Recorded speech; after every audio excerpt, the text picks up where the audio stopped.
It was almost midnight, and I was trying to sleep in my tent. My tent was near a bunch of standing dead trees that would creak when the wind picked up, a very loud and distinct sound. On this particular night, it was dead silent and still.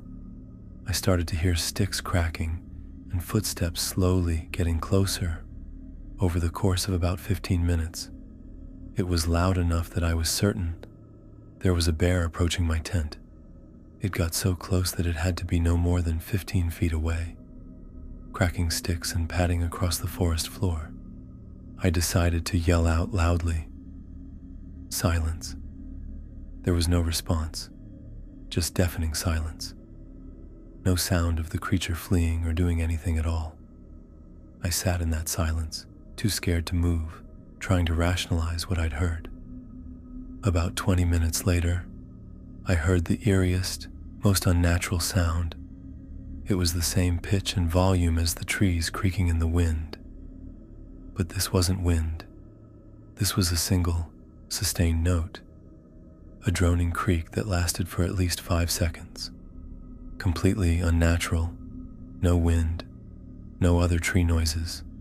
I barely slept. The next day was rough. I tried to forget about it and move on. But a few weeks ago, I remembered something. Skinwalkers are known to imitate sounds like that. I'm certain something was watching my tent that night, waiting for me to come out. I was in 6th grade when I had my first real encounter with a supernatural creature in Appalachia. I live on a small off-road, deep in the woods. One night, I was hanging out with a friend when it got really late. She offered to let me sleep over, but I said I'd just walk home. I had my phone flashlight on and thought I'd be fine. I was wrong. Our driveway slopes down sharply, and at the end of it is the forest. I started hearing rustling from the trees. I pointed my flashlight and saw what looked like a wolf, but not a normal one. I've seen plenty of wolves in the Northeast. This one looked demented. Its eyes glowed. It began moving toward me, fast. I knew you're not supposed to run, but I panicked and ran. My front door was locked, but I had the key in hand. I made it inside and locked the door behind me.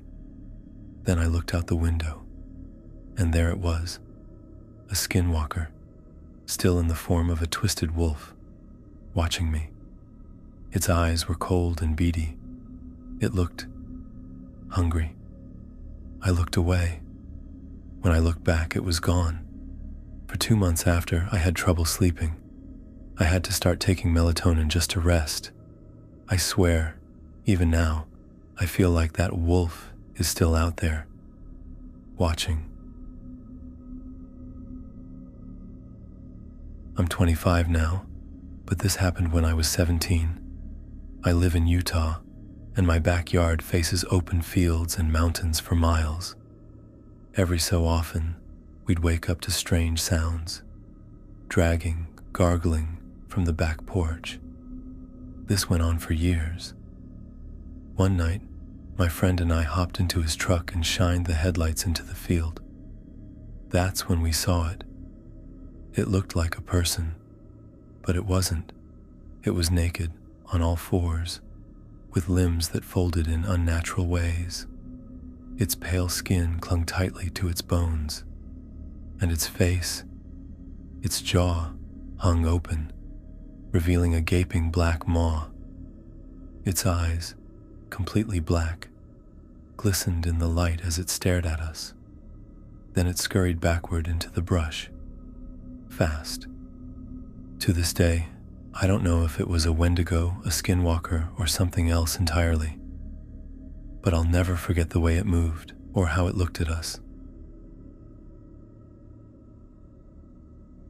It was a few years back during a road trip with my buddy Jake. We were driving through the desert late at night when we saw it. A figure standing by the side of the road, lit up by our headlights. It looked like a man, but something was off. Its limbs were too long, Its movements were jerky, and its eyes, they glowed. Then it vanished.